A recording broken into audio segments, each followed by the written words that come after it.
Bienvenidos. Hoy vamos a ver el cómo dar bien las noticias difíciles.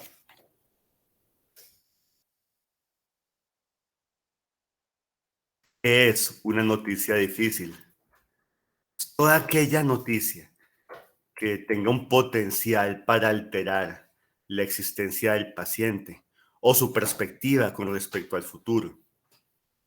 Una noticia difícil es aquella que suele afectar tanto al paciente como a sus familiares. Suele ser vivida como mala, negativa o desagradable. Por eso en muchos artículos ustedes van a encontrar cómo dar bien las malas noticias. Ahora, quise poner noticia difícil y no mala, justamente porque a veces de las grandes crisis emergen cosas muy hermosas. A veces de los momentos de mayor dolor es cuando se dan las grandes transformaciones, los grandes cambios. A veces es de los problemas más complicados que se dan los mejores avances. Por eso no es que sean malas. Mucha gente descubre el sentido de la vida frente a alguna eh, condición médica nueva, compleja, dura. Muchas personas en verdad se lanzan a perdonar y a amar cuando les diagnostican ya una enfermedad terminal. Muchas personas se lanzan a hacer lo que han querido hacer siempre en la vida cuando pierden a un ser querido o cuando les dan un diagnóstico de alguna enfermedad crónica, etcétera. Por eso no son necesariamente malas o negativas, son simplemente noticias difíciles. Y hay que saber que este tipo de noticias, por lo general un diagnóstico de nuevo, pueden desencadenar un duelo. Por eso en nuestro siguiente encuentro vamos a hablar del duelo y de cómo ayudar al paciente a elaborar adecuadamente el duelo. Esto es una noticia difícil. Este es el escenario. Ahora, ¿cómo debemos proceder? Vamos a ver entonces cómo dar bien esas noticias difíciles. Primeramente, mostrar la disponibilidad de dialogar. Hablen con ese paciente. Háganle saber que están disponibles, que están listos, para cuando él decida, para cuando él quiera. Están disponibles y además lo harán amigablemente. Muchas veces el paciente está devastado porque le han dado un diagnóstico que no se esperaba, o su esperanza de recuperación, su esperanza de curación se ha esfumado. A veces no quiere hablar, a veces está francamente enojado con todo el staff médico. Respeten eso. Simplemente muestren su buena disposición. Ahí están disponibles. Y el diálogo es amigable y es en privado. Háganle saber eso al paciente, que cuando él o ella estén listos, se va a buscar un espacio apropiado, no va a haber turbulencias, no va a haber interferencias, no va a haber otra gente ahí. Se va a poder respetar su privacidad y se va a dar un diálogo amistoso. Asegúrense siempre de tener la compañía de un psiquiatra de enlace. La psiquiatría de enlace es una subespecialidad hermosa y lastimosamente en Colombia los hospitales están muy atrasados. Los hospitales no tienen psiquiatras de enlace en Colombia.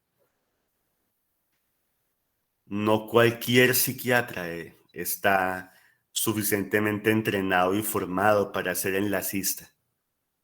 Esto es un fellow que se estudia.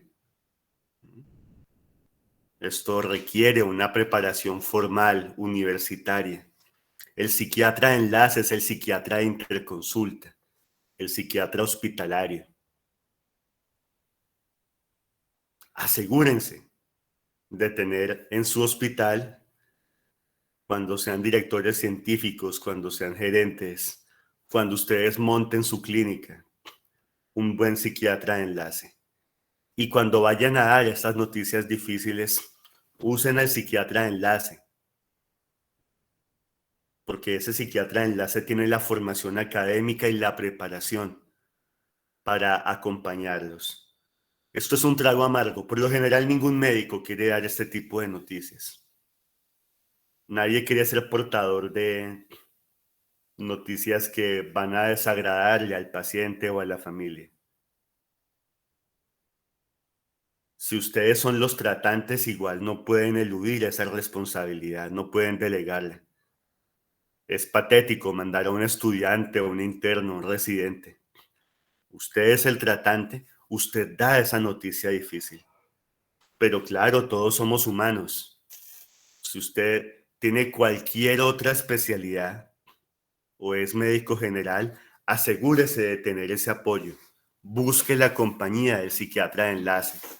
Dígale, doctor, doctora, voy a dar esta noticia difícil. Siento algo de nerviosismo, estoy asustada, no sé cómo hablar, no quiero que me malinterpreten, ¿me acompaña, por favor? Y ese psiquiatra de enlace va a decir, sí, por supuesto, vamos. Ahora, es usted el que habla. El psiquiatra de enlace está ahí para dar compañía y apoyo, pero es usted el médico tratante. Usted es el que va a llevar la batuta de esa reunión. Valore previamente, de nuevo, junto al psiquiatra de enlace, ojalá, el estado emocional del paciente y de sus familiares.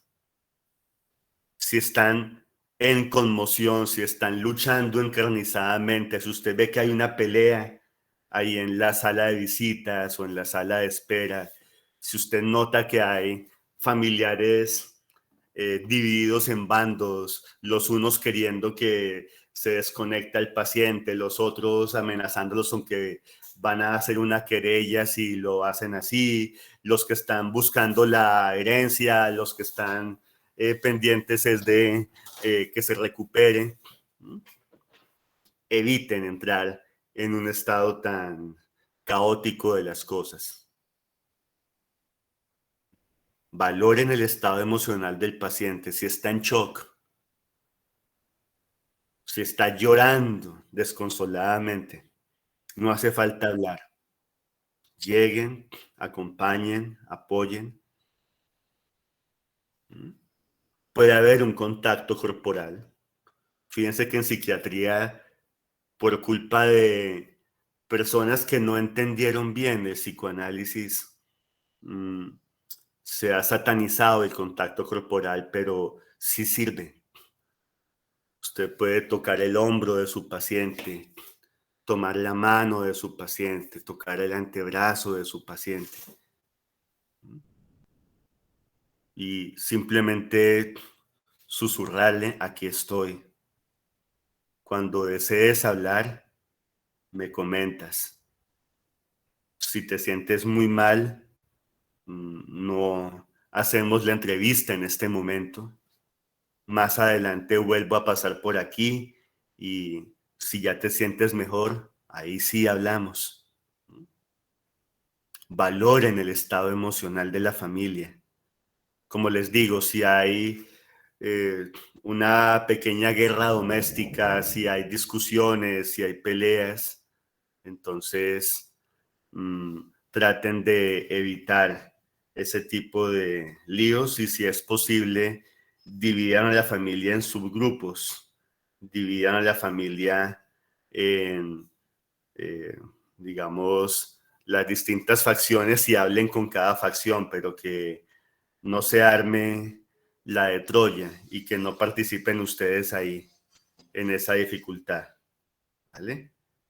Es importante eso, que ustedes tengan en cuenta bien, bien en claro que no pueden ser partícipes de la discusión, de la pelea, sino que por el contrario, tienen que ayudar, tienen que colaborar, tienen que estar listos a eh, apoyar a esa familia, pero sin dar lugar a show, sin dar lugar a dificultad. Muestren siempre serenidad, paciencia y tiempo. Que los vean disponibles, que los vean tranquilos, que no están ustedes afanados, sino que en realidad los perciban dispuestos a escuchar a esos pacientes con todo el tiempo, dispuestos a apoyar, a oír a esos familiares, sin premuras, sin prisas, sin ningún tipo de dificultad. Vayan tranquilos. Escojan una habitación privada y silenciosa, idealmente con muebles cómodos y agradables. Que ese paciente, que esa familia se sientan bien.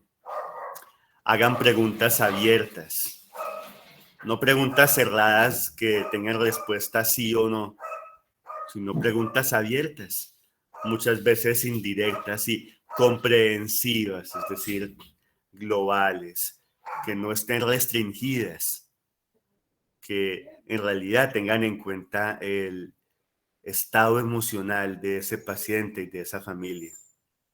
Es muy bueno sentarse al mismo nivel del paciente. Bueno, aquí están participando también mis mascotas. Ellos son Tommy y Cara. No sé si ya los conozcan, pero bueno, ellos también tienen algo que decir. Eh, Siéntense al nivel del paciente. Hablen con el mismo, digamos, nivel visual con el paciente. Realicen gestos sencillos y pausados. En lo posible, eh, traten de ir muy calmados y de evitar,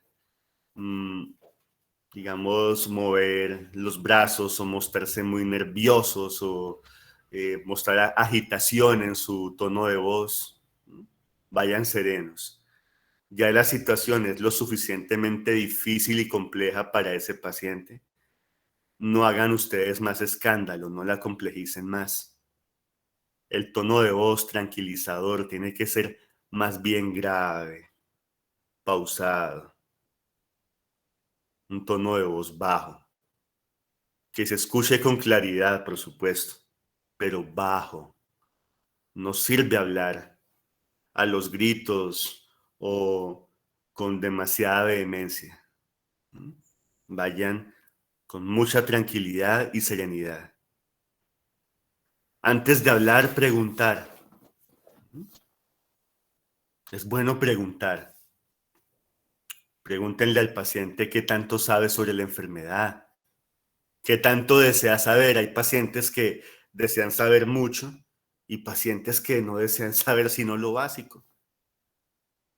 Tengan en cuenta que la gente no siempre quiere oír pronósticos y que además es muy insensato, es muy tonto dar pronósticos. He visto cómo muchos médicos que juegan a ser Dios se equivocan. Hay médicos tan arrogantes que dicen, le quedan 2 meses de vida y luego con el rabo entre las piernas tienen que volver a ver a ese paciente al cabo de un año. El paciente sigue vivo y ese pronóstico olímpico que se había dado demostró ser desatinado. Entonces, en lo posible, jamás den pronósticos.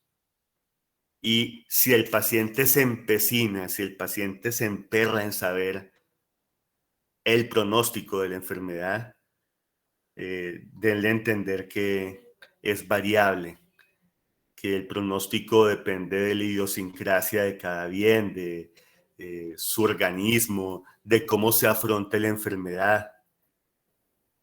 Hay personas que son muy optimistas, que tienen una fe enorme, que son muy alegres, muy esperanzadas. Esos tienen una sobrevida mucho más larga. Las personas que son profundamente religiosas, que tienen convicciones religiosas muy marcadas, tienden a tener sobrevidas mucho más largas e inclusive recuperaciones milagrosas. El milagro en medicina se produce y es mucho más frecuente de lo que la gente se imagina. Pero ese milagro, esa remisión espontánea de la enfermedad, esa cura espontánea e inexplicable de la enfermedad, pues efectivamente se da en el terreno de quien tiene una religiosidad firme y sólida. Hay personas más fuertes que otras, hay personas mejor alimentadas que otras, hay personas que afrontan la enfermedad con espíritu de lucha, con espíritu combativo, de no dejarse. Pues efectivamente esas personas tienden a tener mejores pronósticos también. Entonces, sepan muy bien qué tanto desea saber el paciente. El cómo interpreta los síntomas también es clave. Hay personas que no se afanan mucho y no hace falta afanarlas. Hay personas que entran en negación. No se trata de romper la negación de forma barbárica, no se trata de quebrar la negación del paciente de forma brutal. Muchas veces, lo más misericordioso, lo más cariñoso con un paciente es, efectivamente, frente a múltiples metástasis óseas y un pronóstico reservadísimo, si el paciente dice, yo sé que me voy a curar, ustedes como médicos eviten confrontarlo o pelear. Tampoco le sigan el juego, pero un silencio prudente y un gesto de lealtad y de apoyo absoluto, de apoyo incondicional, son las cosas que el paciente desea ver. Tengan en cuenta el paciente, pues, qué información tiene, qué le han dicho los demás doctores. ¿Mm? ¿Qué cree ese paciente que le esté pasando? ¿Cuáles son sus preocupaciones?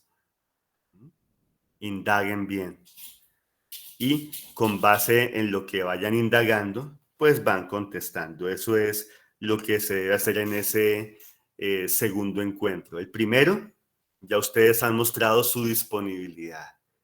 En el segundo encuentro, ya están sentados a la cabecera del paciente o han llamado a la familia a ese cuarto cómodo y privado o han llamado a la familia y al paciente a ese lugar tranquilo. Y ahí, básicamente, resuelvan dudas e interrogantes. Insisto, si el paciente no desea hablar, respeten ese deseo. A veces el paciente no desea hablar, pero autoriza que la familia hable. Bueno, hagan esa reunión con la familia y siempre de manera muy amorosa, muy empática, porque es alguien que muchas veces está muriendo o que muchas veces tiene mucho miedo o está sobrecargado con el diagnóstico nuevo. Háganle saber simplemente de manera respetuosa que están disponibles para cuando él o ella desee. Tengan en cuenta la idiosincrasia, el nivel social, el nivel académico, el nivel cultural de ese paciente y de esa familia, para que escojan muy bien las palabras y adapten su vocabulario a esas peculiaridades sociales, culturales y académicas. Tengan en cuenta que resulta de mucha utilidad para la gente que no tiene mucha preparación académica el apoyo audiovisual, el poder presentar dibujos, el poder explicar de manera gráfica, el poder poner en imágenes lo que a veces es difícil de poner en palabras. Eso no es bajarse de nivel, eso al contrario es versatilidad, eso es grandeza de parte del médico. Saber adaptar su discurso a determinados escenarios. Conozcan muy bien la historia clínica del paciente en su totalidad.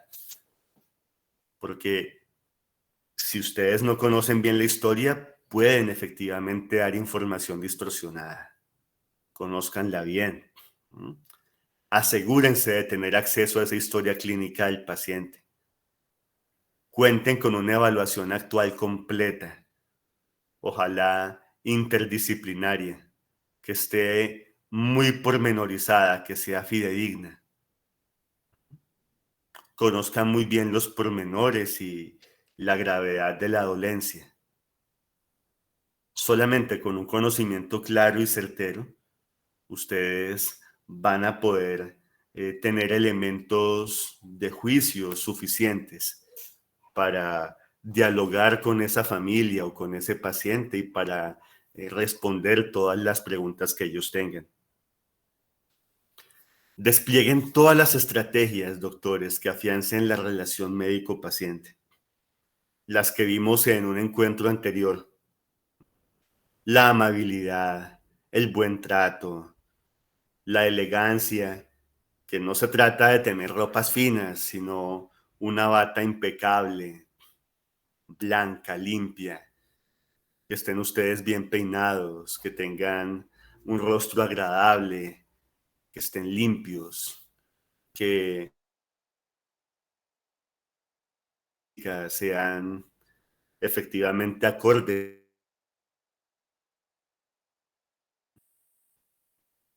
Y ya una vez desplegadas todas esas estrategias, dar una información clara y precisa, usando términos comprensibles, términos sencillos, apoyándose muchas veces con gráficos, material audiovisual.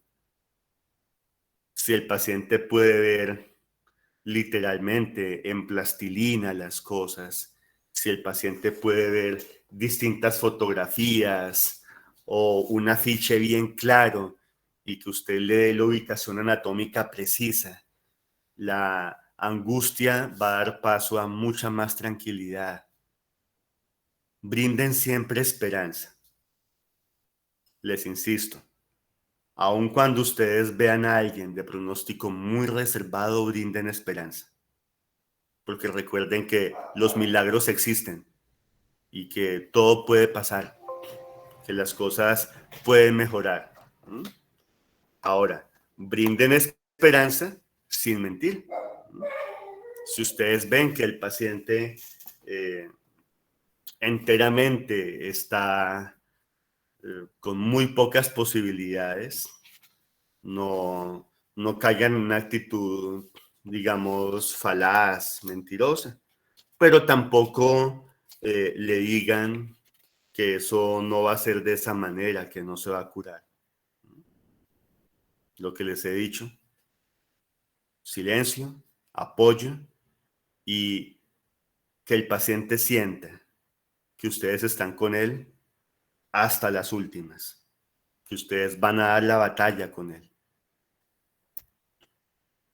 Brinden la información de manera pausada, buscando una constante retroalimentación. Es decir, constantemente conviene hacer pausas para preguntar si la familia o si el paciente han comprendido. Y si no han comprendido del todo, volver a explicar, de pronto usando otras palabras, de pronto usando otras estrategias didácticas.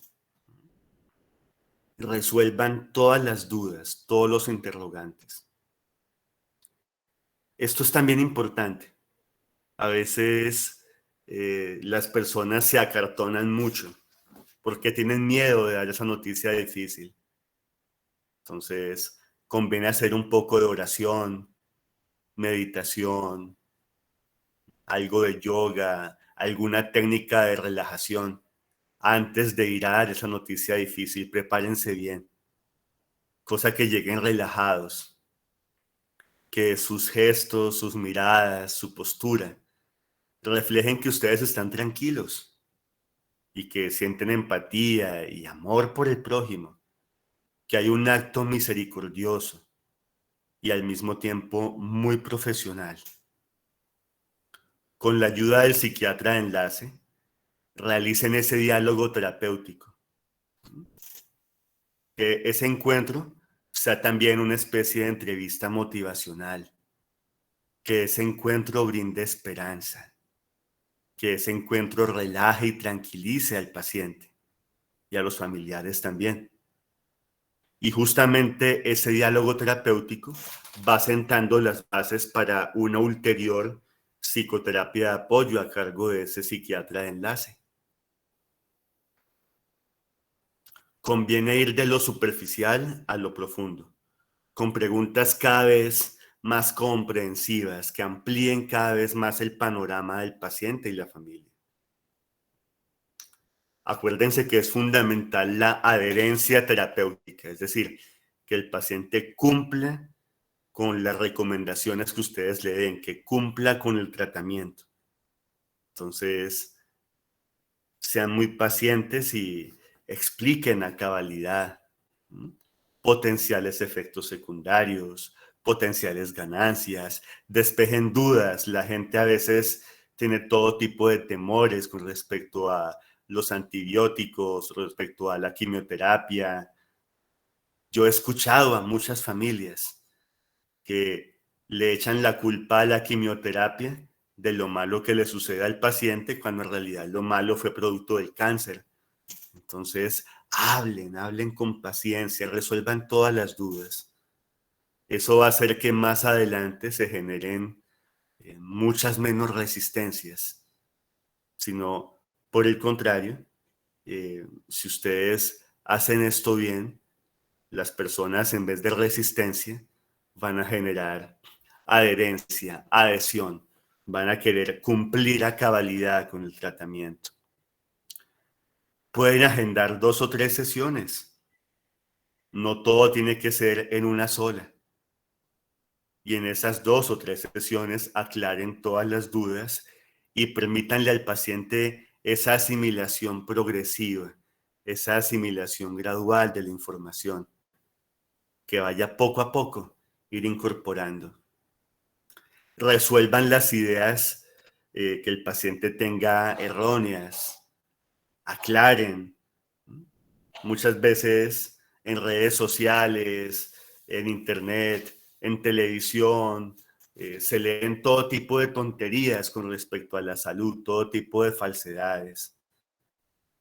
Resuelvan esas dudas. Esta pregunta es clave, por eso la copié literal.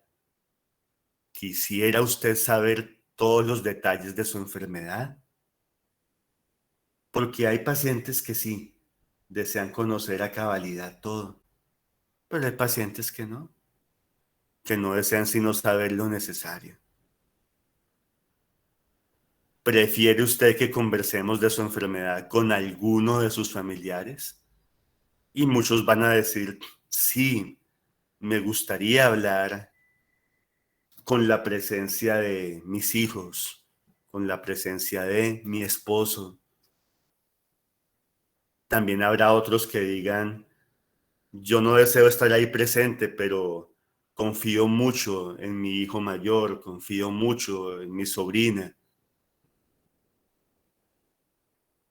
Hay que tener en cuenta que no todos los familiares están con el suficiente nivel lógico, el suficiente raciocinio, la suficiente serenidad como para hablar. Entonces, que ojalá de común acuerdo con el paciente, 1 o 2 o 3 familiares que sean como los más sensatos, los más tranquilos, los más lúcidos, sean los que hablen de primeros con usted. Dejen siempre la puerta abierta para ulteriores seguimientos. No den por cerrado el encuentro. Háganle saber al paciente que cuando quiera volver a hablar, ahí está usted. Háganle saber al paciente que, o a la familia, que si más adelante, unos meses, unas semanas más adelante, se requiere otra retroalimentación, otra sesión de preguntas y respuestas, otra reunión, pues se cuadra. Eso sí, 2 cosas fundamentales. La reunión no es cuando ellos quieran, sino cuando todos puedan, empezando por usted, que es el doctor. No se brinde información en un pasillo a la carrera, de pie, pasando revista, pasando ronda con sus estudiantes. No, usted agenda a esa familia para hacer efectivamente una reunión formal, bien hecha, bien estandarizada. La segunda cosa, efectivamente, en el medio hospitalario, en hospital general, esa información se da, pero si se trata de un proceso de psicoterapia, es muy importante que usted cuente con la aprobación, con la certificación de su paciente. Hay familias muy intrusivas, familias muy entrometidas, que desean chismosear y básicamente eh, indagar en cuál es el estado de salud del paciente y el paciente puede que no quiera que nadie sepa. Hay situaciones complicadas, por ejemplo, una enfermedad socialmente estigmatizada y el paciente no quiera que se entere toda la familia, sino específicamente una o dos personas. ¿Mm? Escojan bien, sean muy cautelosos. ¿Cuándo se puede violar ese secreto profesional? Cuando usted sí habla con la familia. Primero, cuando hay riesgo de suicidio. Así el paciente no quiera que nadie sepa, hay que informar y alertar a la familia que hay peligro de suicidio. Cuando sean pacientes que efectivamente estén en serios problemas, en serio peligro contra su integridad. Por ejemplo, un paciente que les comente a ustedes que está consumiendo drogas o que tiene conductas sexuales de riesgo o que se expone a situaciones potencialmente fatales, que se expone a situaciones que pueden terminar en un accidente, en una tragedia.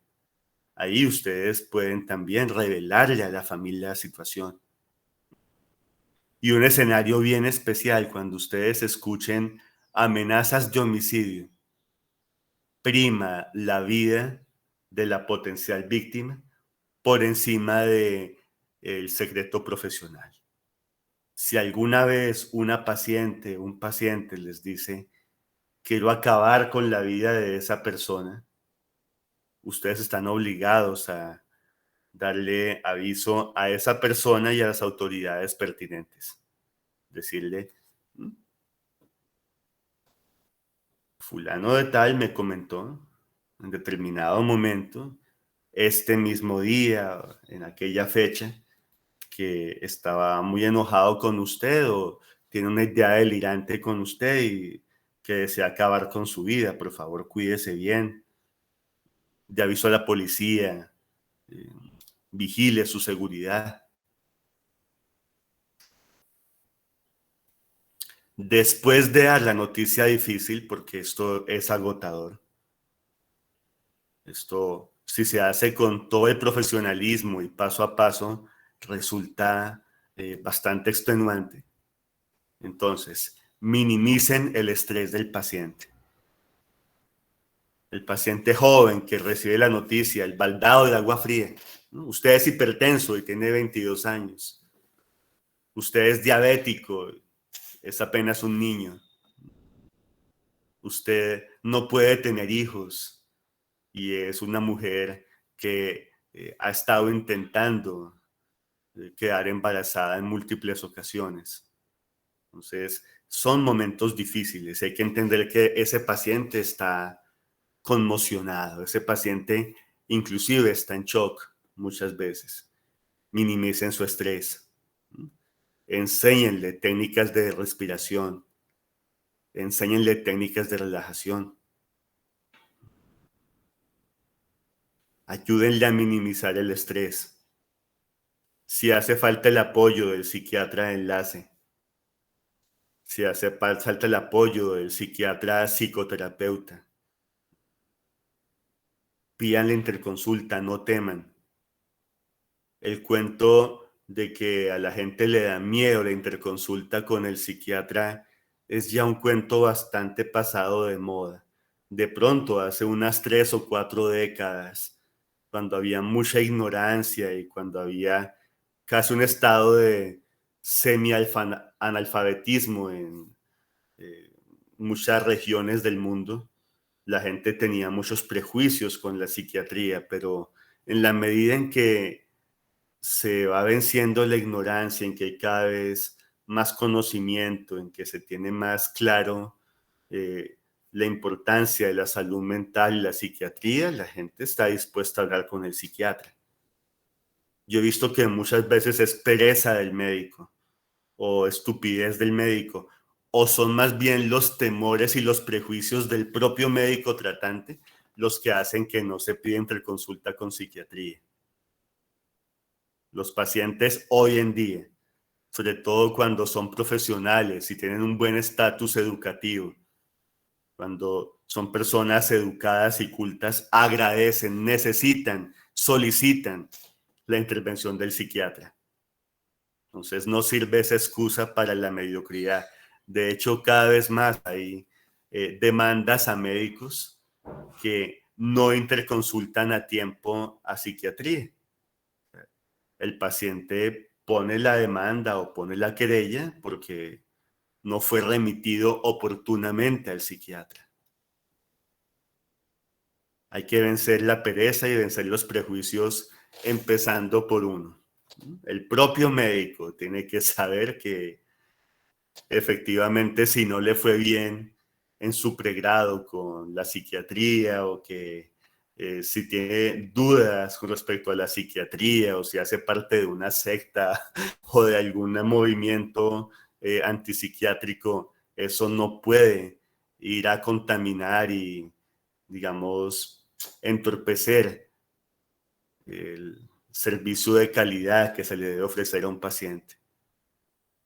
Minimicen también el dolor del paciente. Hay que hacer interconsultas a anestesiología, interconsultas a clínica del dolor, interconsultas a fisioterapia, interconsultas a fisiatría, interconsultas a neurología. Minimicen el dolor del paciente. Y de nuevo, hay que vencer la pereza y los prejuicios. Muchas veces el médico tratante puede pensar de forma muy soberbia: yo sé manejar el dolor, yo puedo hacerlo. Evítese demandas, solicite ese apoyo, solicite esa interconsulta. Si usted está en un pueblo perdido, en un hospital de campaña, en una situación de franca escasez de recursos, de pronto usted sea el único médico y tendrá que hacerlo todo. Pero si está en un hospital de tercer o cuarto nivel, si está en una clínica de alta complejidad, si tiene recurso humano, solicite interconsultas. Hay personas que saben mucho más de manejo del dolor que usted. Así usted sea un gran internista, un gran neurocirujano, un gran ortopedista. Hay gente que se preparó exclusivamente para manejar el dolor. Solicite apoyo, pide interconsulta. Promuevan la satisfacción del paciente y la familia con respecto tanto a los profesionales como al tratamiento y la clínica. Pacientes y familias satisfechos dan mucho mejor pronóstico, aumentan la sobrevida y también disminuyen la tasa de demandas. Promuevan la serenidad y la aceptación del paciente con respecto al diagnóstico o la pérdida. Ya vamos a ver las distintas fases del duelo, nuestro siguiente encuentro. Hay que efectivamente respetar y entender en que fase del duelo se encuentra ese paciente, pero finalmente también darle las ayudas necesarias, brindarle las herramientas necesarias para que vaya poco a poco aceptando. Igualmente la familia. Los diagnósticos de nuevo no son fáciles. Los diagnósticos de nuevo en niños, en neonatos, en personas jóvenes, se aceptan mucho menos. La pérdida potencial, por ejemplo, un sarcoma de Ewing, que sabemos que ese adolescente puede salvar su vida si se hace una desarticulación o una amputación parcial. Eso efectivamente generará una sensación de pérdida y genera miedo, pero promuevan la serenidad. Muchas personas preferirán eh, perder una pierna o parte de una pierna o de un brazo y seguir vivos. Por eso es importante entender las fases del duelo, entender el estado emocional del paciente y no tomar decisiones apresuradas. Minimicen también la incomodidad del personal de salud. Las personas se sienten muy motivadas frente a pacientes fáciles o que se recuperan. Y por lo general médicos, enfermeros, auxiliares, camilleros, todos los personajes del personal sanitario se sienten incómodos frente a un caso que consideran perdido o frente a un paciente que se deteriora, frente a un paciente que cada día está peor. Entonces, para eso es bueno también ofrecer un servicio de psicoterapia de apoyo a todo ese personal de salud. El síndrome de quemamiento o simplemente la pusilanimidad de dar por perdido a un paciente son errores que se pueden evitar. Minimicen la incomodidad. Y eso también implica darle también alegrías a ese personal de salud. Es bueno que todas las personas que trabajan en salud tengan momentos para su vida espiritual, momentos de oración, que duerman bien, que coman bien, que estén tranquilos, que tengan buenos salarios, que estén descansados, justamente por eso.